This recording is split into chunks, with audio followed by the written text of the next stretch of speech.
Romanos 8, 2. Assentados como estamos, vamos desfrutar desse versículo.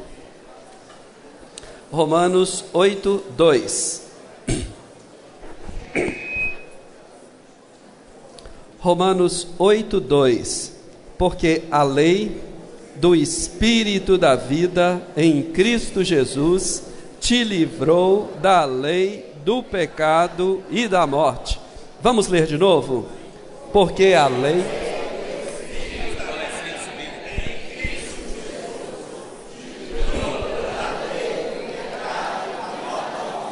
Aleluia! Os adolescentes têm atividade programada e podem subir. Senhor Jesus. Aleluia! Nosso encargo nessa manhã é dar continuidade ao encargo da Conferência de Jovens iniciado pelo Paulo na semana passada. E hoje nós vamos abordar mais alguns pontos. E esses pontos que nós vamos abordar hoje também estão dentro do encargo da palavra ministerial durante dessa última semana e também estão dentro do encargo da lição dos fundamentos da fé cristã que foi dada hoje de manhã. Então, tudo é um falar só, né? O mesmo sentimento. Então, esse texto que nós acabamos de ler, Romanos 8, ele inicia da seguinte forma: agora, pois, já nenhuma condenação há para os que estão em Cristo Jesus. Paulo falou esse versículo nos libertando de toda condenação, de acusação, baseado no que ele já havia falado no capítulo 7. Então, o capítulo 7, ele aborda, dentro do princípio da analogia do casamento, ele fala do princípio da lei da morte. E, com relação à lei, ele fala o princípio da lei do pecado. E aí agora, no capítulo 8, versículo 1, ele fala, olha, tudo que já foi falado no capítulo 7, eu espero que vocês entendam agora, que não tem motivo para condenação, nem acusação, nem sobrecarga sobre vocês. E aí no versículo 2 ele começa com a palavra porquê, ou seja, ele está dando uma explicação de por que eu devo viver sem condenação sobre os ombros. Daí ele diz, olha, porque a lei do Espírito da vida em Cristo Jesus te livrou da lei do pecado e da morte. Então, este versículo 2, ele fala de 3 leis. Fala da lei do Espírito da vida, fala da lei do pecado e fala da lei da morte. Nós, os salvos, de maneira geral, não temos grande dificuldade em detectar problemas relacionados com a lei do pecado. Por quê? Porque a lei do Velho Testamento, ela está bem impressa no nosso coração e ela funciona como um contraste. Às vezes a gente vai fazer algum tipo de exame que precisa de detectar alguma coisa no nosso sangue ou no nosso corpo que é difícil de ver por meios normais. Então dão algo para você, injetam algo em você para fazer o contraste, e este contraste permite detectar o problema. Então, a lei no Velho Testamento, ela é colocada para nós no capítulo 7 como esse contraste. Quando ela é aplicada, imediatamente o pecado acende e nós conseguimos identificar. De maneira geral, embora isso pareça complexo conceitualmente, os crentes, quando nós pecamos, nós temos certeza que nós pecamos, e se temos uma consciência sensível, rapidamente nos voltamos a Deus e tratamos a questão do pecado. De maneira geral, a questão da lei do pecado é relativamente fácil ser administrado, porque tudo relacionado ao pecado, o Senhor já cumpriu, nos disponibilizou e nos deu a lei do Velho Testamento gravada em nosso coração, que faz esse contraste e rapidamente expõe o pecado. Entretanto, esse segundo item, que ele chama de lei da morte, é algo que atua em nós e dificilmente conseguimos detectar que ela está atuando. Senhor Jesus. Então, nós temos a lei do pecado e a lei da morte. Duas leis, e o Senhor trata a questão dessas duas leis com uma outra lei superior. Então, vamos imaginar o seguinte: você está sendo condenado por alguma coisa, porque algo na lei foi infringido. E aí você contrata um bom advogado, e o bom advogado, ele não vai lá diante do juiz falar assim, não, perdoa ele porque ele é bonzinho, foi só essa vez, ele promete não fazer de novo. Não tem isso. Ele tem que vasculhar uma outra lei capaz de superar aquela lei e te livrar da condenação.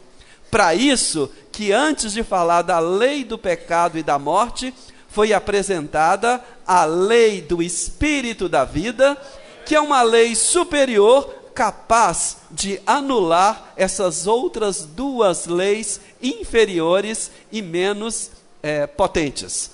Vamos dizer que uma estava na esfera da lei do condomínio que você mora, na lei do prédio, e outra é uma lei federal. Então, se você descobre qualquer ponto na lei do condomínio que fere a legislação federal, ela imediatamente está cancelada, anulada e perde todo o seu efeito.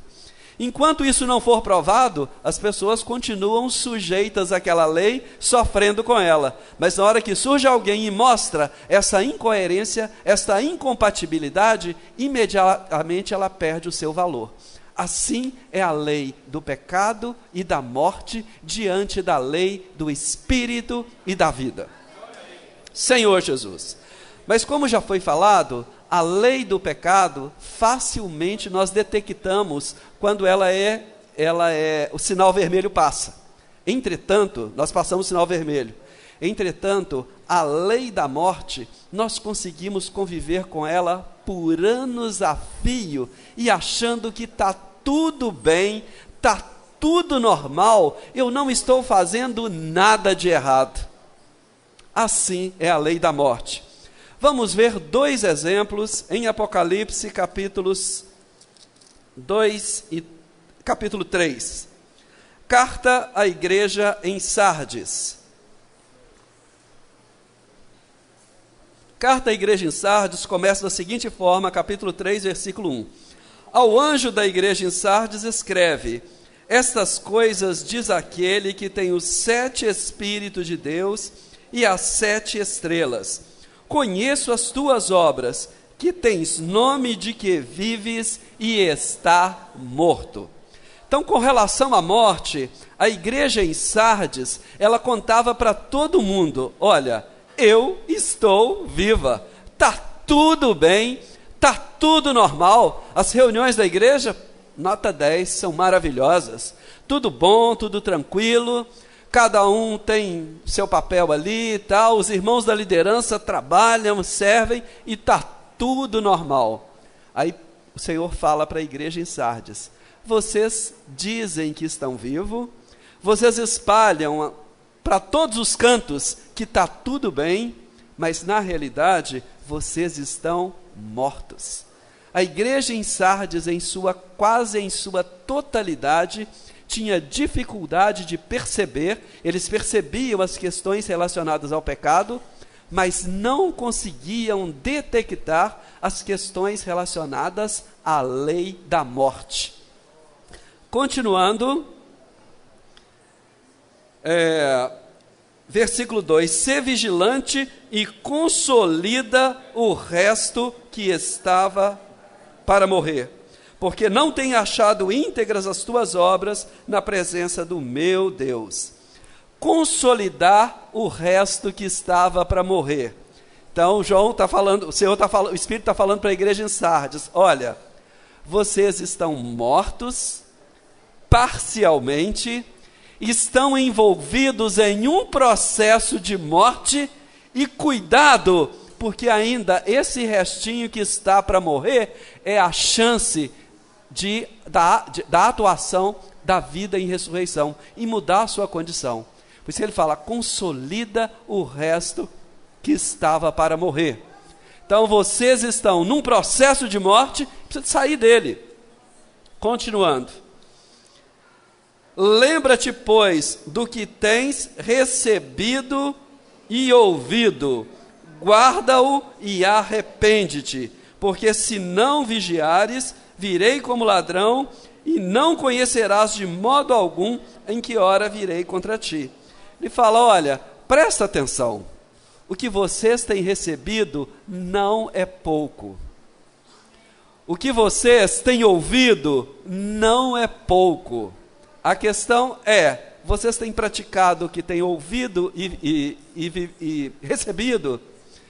Então, a falta da prática daquilo que a gente recebe nos introduz dentro de um processo de morte coordenado pela lei da morte. Essa era a situação da igreja em Sardes. E ele fala, tens contudo em Sardes algumas poucas pessoas que não contaminaram as suas vestiduras. Então ele fala, olha, vocês são muitos, é uma igreja grande, são muitas pessoas que reúnem em Sardes, porém, apenas algumas poucas pessoas não foram contaminadas pela morte. Bom, igreja em Sardes, no primeiro versículo, como o Senhor se apresentou a ela? Se apresentou aquele que tem os 7 Espíritos de Deus. O antídoto para a situação de morte está nos 7 Espíritos de Deus, que habitava dentro de todos aqueles genuinamente salvos que faziam parte da igreja em Sardes, entretanto, estavam mergulhados, imersos em um processo de morte, governado pela lei da morte. Como explicar uma coisa dessa? Não é algo fácil. Tudo que eles precisavam para sair daquela situação, para vencer aquela situação, estava dentro deles, contanto a lei da morte os mantinha inativos, inaptos para sair da situação de morte, mesmo tendo todas as ferramentas necessárias. Eles tinham os 7 Espíritos dentro deles, e por fora tinham palavra que eles recebiam com abundância, e recebiam o que eles tinham ouvido, e o que eles tinham recebido da parte dos apóstolos. Então não tinha falta nem de palavra, nem de material, e nem dos 7 Espíritos. Entretanto, essa situação da igreja em Sardes. Por isso que ela serve de um alerta para nós. Sabemos e esperamos que essa não seja a nossa situação. O Senhor tem nos conduzido de maneira adequada, gostosa, os irmãos têm reagido. Entretanto, isso serve um alerta para cada um de nós individualmente. Mesmo tendo tudo nas mãos, podemos estar insensíveis e sujeitos e conduzidos debaixo da lei da morte. Senhor Jesus, também essa situação era uma situação que dominava a igreja em Laodiceia. A igreja em Laodiceia, versículo 14, fala: ao anjo da igreja em Laodiceia escreve: estas coisas diz o Amém, a testemunha fiel e verdadeira, o princípio da criação de Deus. E no versículo 20 fala: eis que estou à porta e bato. Então o Senhor se apresenta para a igreja em Laodiceia, uma igreja que se dizia: eu sou rica, eu sou abastada, eu não preciso de coisa alguma. Irmão, vamos ler o alimento diário. Eu não preciso disso, eu tenho palavras mais elevadas, eu estou rico e abastado. Irmãos, chegou a hora da conferência, vamos pagar um preço. Olha, irmão, não posso ficar gastando com essas coisas, porque eu já tenho coisas muito melhores, muito maiores. Deus fala para mim, na minha experiência com Ele, o que é isso? Estar rico e abastado e não preciso de coisa alguma. Aí o Senhor se apresenta para a igreja em Laodiceia e para todos aqueles que pensam dessa forma, como alguém que está à porta. O que é estar à porta? É estar do lado de fora. Hoje nós cantamos o hino, mora o Deus triuno em nosso interior. Significa que Ele está dentro da casa e não do lado de fora batendo na porta. Mas para a igreja em Laodiceia, Ele se apresenta como alguém que está de fora. E no primeiro versículo dessa carta, ele se apresenta, essas coisas diz o Amém. Por que o Senhor se apresenta como o Amém? Porque o Amém era a grande carência da igreja de Laodiceia. Vinha a conferência, os irmãos não falavam Amém. Vinha alimento diário, os irmãos não falavam Amém. Vinha reunião de jovens, eles não falavam Amém. Vinha palavra de advertência, eles não falavam Amém. Vinha sair na rua, pregar o evangelho, orar pelas pessoas, eles não falavam Amém. A carência da igreja em Laodiceia era de Amém. Por isso o Senhor se apresenta para ela como o Amém.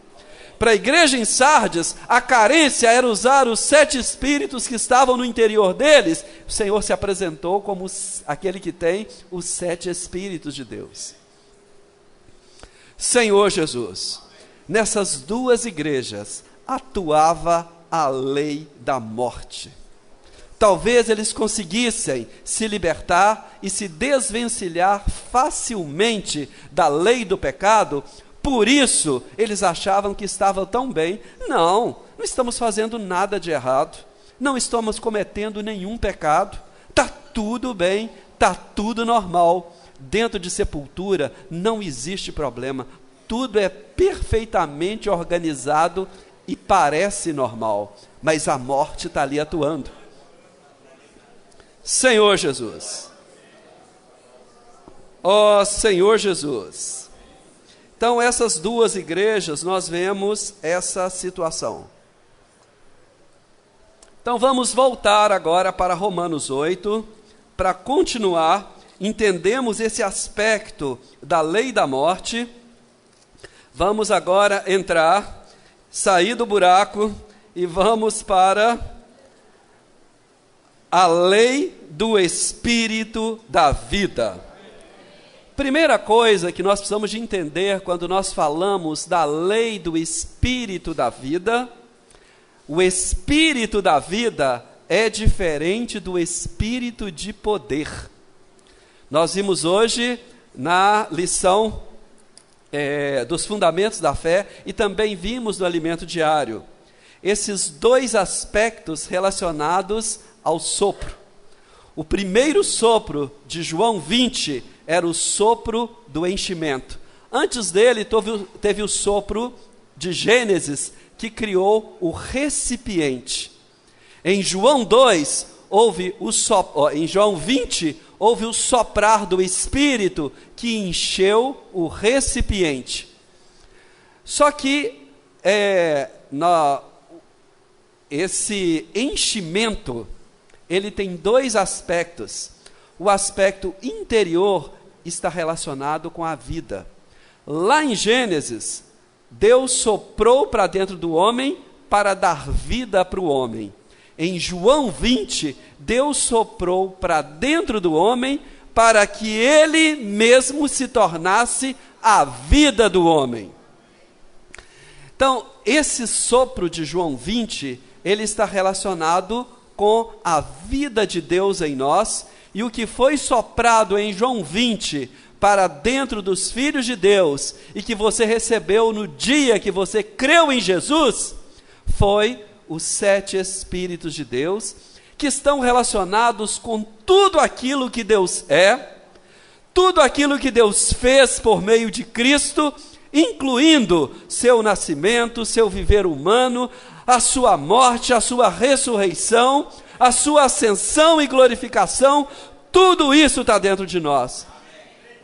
Então, é um lembrete de Paulo nesse ponto, que ele fala: o que está dentro de você é algo capaz de vencer a morte, porque a experiência de ressurreição de Cristo está incluída nesses 7 espíritos que está dentro de você, e que está incluído também nesse mesmo nome que foi dado aqui, Espírito da vida. E que nós cantamos hoje de uma maneira tão doce: oh, Ele é o Espírito em nós, esse excelente Espírito em nós. Que coisa maravilhosa! Tudo que Deus é, tudo que Deus fez, tudo que Deus tem, está nesse Espírito. No dia que você creu, isso foi para dentro de você. Mas sabe qual que é o resultado visível desse Espírito invisível que mora dentro de você? O resultado dele é a sua transformação. Então, todo o trabalhar do Deus triuno em meu interior visa a minha transformação. Entretanto, esse sopro é como um vento suave que foi dado em João capítulo 20. Dias depois de João 20, esse mesmo sopro se tornou como um vento de tempestade. Nesses últimos dias, nós temos presenciado muitos ventos de tempestades. Ele não tem nada a ver com aquela brisa suave, gostosa. Num dia de calor assim, você está naquela maresia, naquele calorão de Valadares, e aí de repente sopra aquela brisa gostosa, né? Não é isso, é um vento de tempestade. Esse vento de tempestade, ele está relacionado com um revestimento exterior para a obra. Na lição Fundamentos da Fé, nessa manhã, nós vimos que ele está relacionado com a parábola das virgens, para as quais o Senhor é um noivo. É uma relação doce de amor. Numa relação de amor não tem vento tempestuoso, tem brisa suave.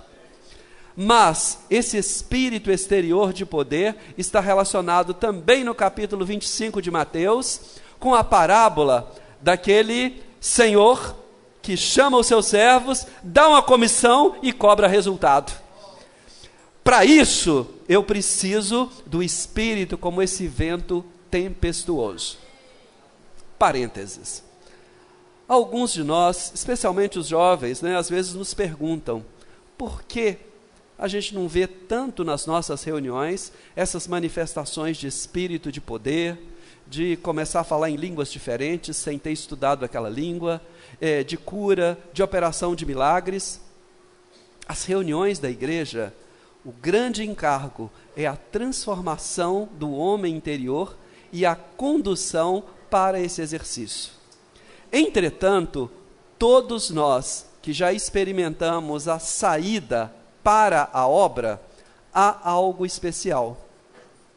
Então, muitos jovens que já tiveram experiência, a Ninha contou muitas experiências dela quando ela serviu no CEAP, outros jovens, a Rebeca, o Gabriel e muitos outros jovens aqui que já tiveram experiência no CEAP.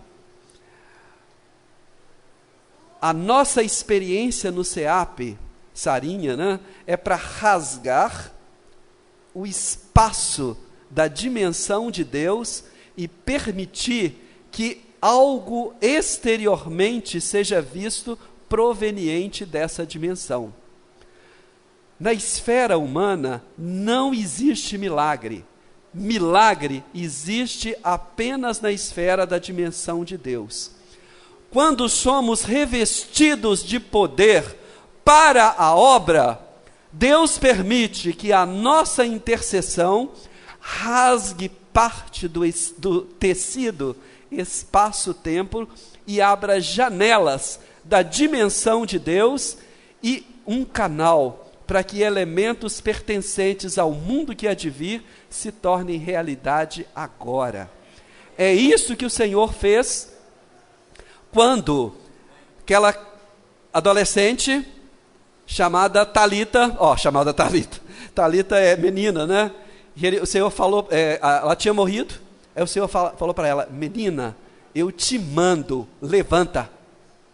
O Senhor não pegou e puxou a mão dela, porque, por um lado, ele dava uma ordem, ele rasgou, abriu uma fenda no espaço-tempo, mas por outro, da parte daquela criança, tinha de ter uma ação, que não fosse pegar na mão e arrancar e fazer ela levantar e pôr de pé, uma atitude que partisse dela. Mesma coisa com Lázaro, o Senhor deu uma ordem que rasgou o tecido do espaço-tempo, abriu uma janela para que a ressurreição, que pertence ao mundo que há de vir, se tornasse uma realidade. Ele falou: Lázaro, sai para fora. Dali para frente, a responsabilidade estava com Lázaro. Por que estamos falando essas coisas?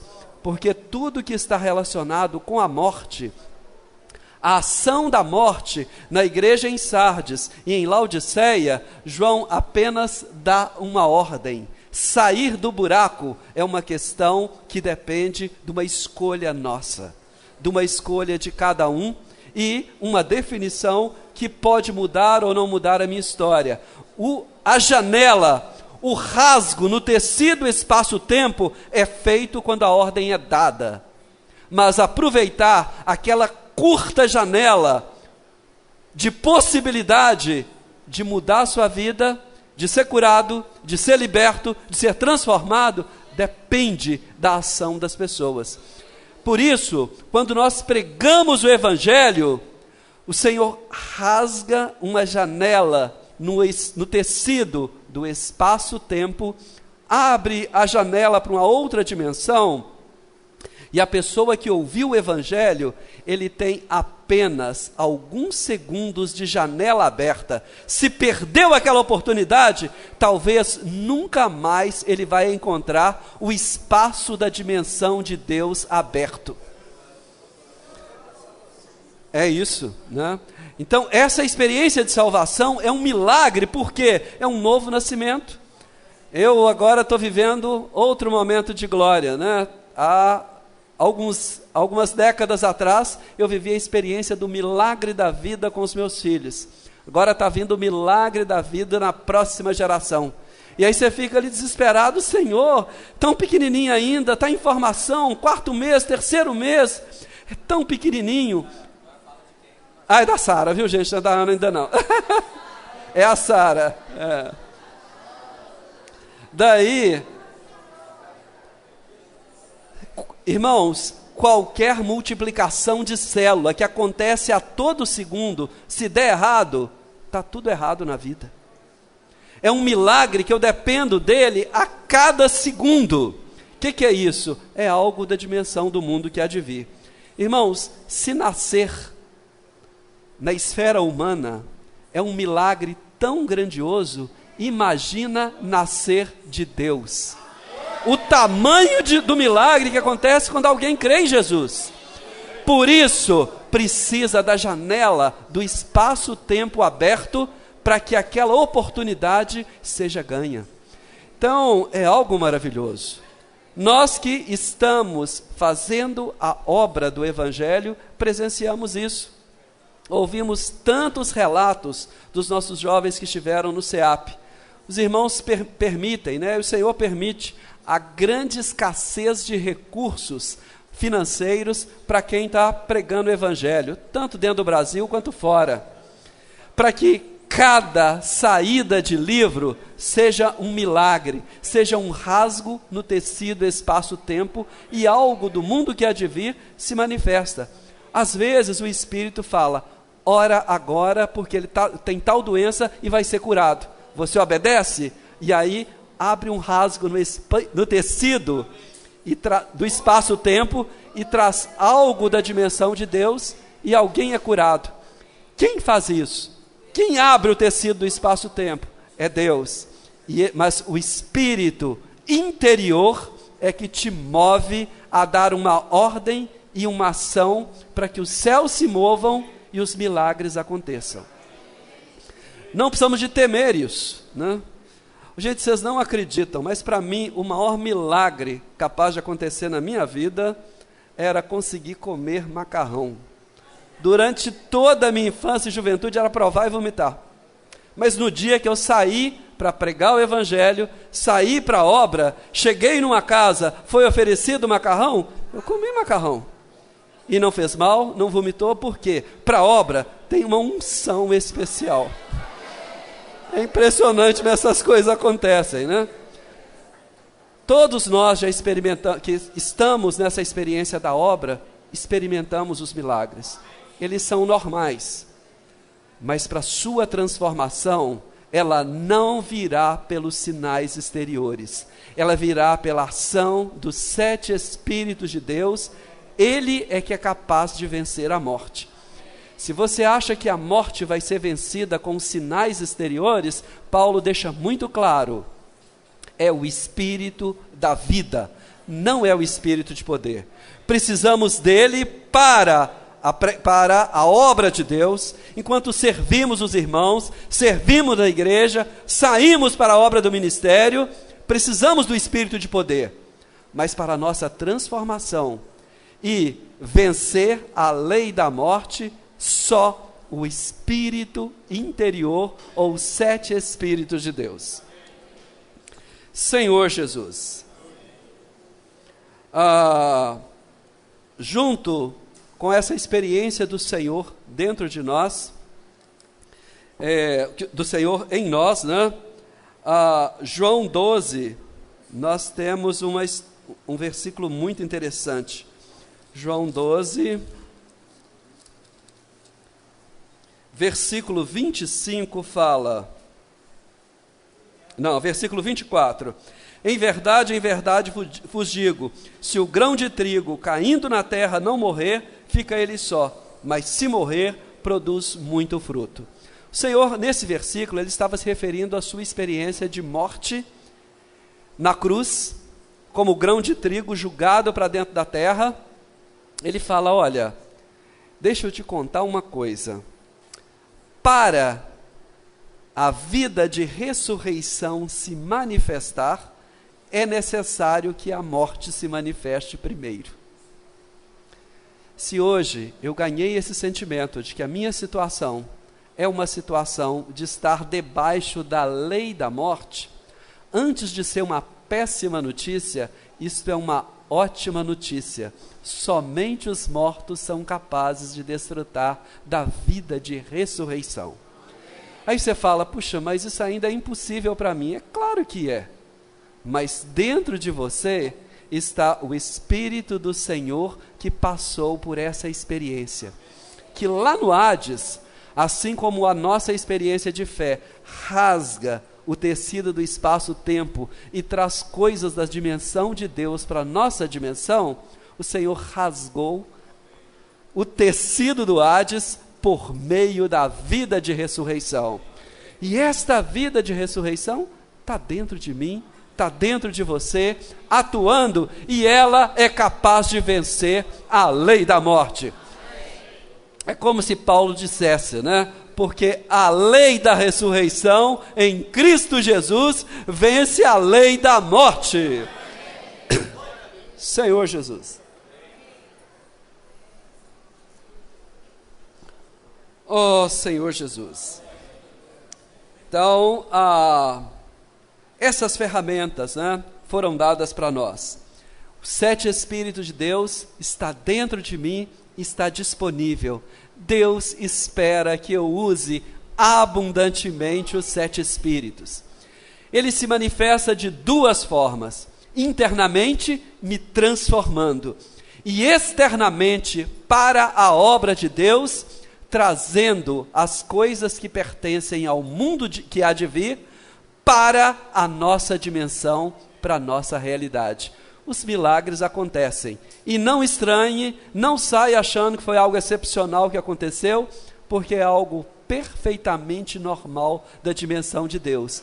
Quando eu uso o meu espírito, eu tenho a chave para abrir essa porta. Quando eu uso o meu espírito, eu tenho também a chave para fechar a porta do Hades, para fechar a porta das coisas negativas, para fechar tudo aquilo que impede. Essas duas leis, a lei do pecado, ela me leva a fazer tudo aquilo que eu não quero fazer. É o que Paulo falou no capítulo 7, ele fala, versículo 16, ora, se eu faço o que não quero, consinto com a lei que é boa. Neste caso, quem faz isso, já não sou eu, mas o pecado que habita em mim. Porque eu sei que em mim, isto é, na minha carne, não habita bem nenhum, pois o querer o bem está em mim, não porém o efetuá-lo. Então a lei do pecado, ela te impede, ela te trava para fazer aquilo que você deseja fazer, que o seu espírito deseja fazer. Mas a lei da morte, ela atua de maneira diferente. Ela age impedindo você de fazer o que você precisa fazer. Você precisa de usar o seu espírito. Não precisa de ficar mandando, é uma necessidade minha. Nessa mensagem, o Miguel citou o seguinte exemplo: você está preparando o almoço. Ao meio-dia, todo mundo tem que estar almoçando, porque senão vai sair atrasado para a escola, para o trabalho, para as necessidades do dia.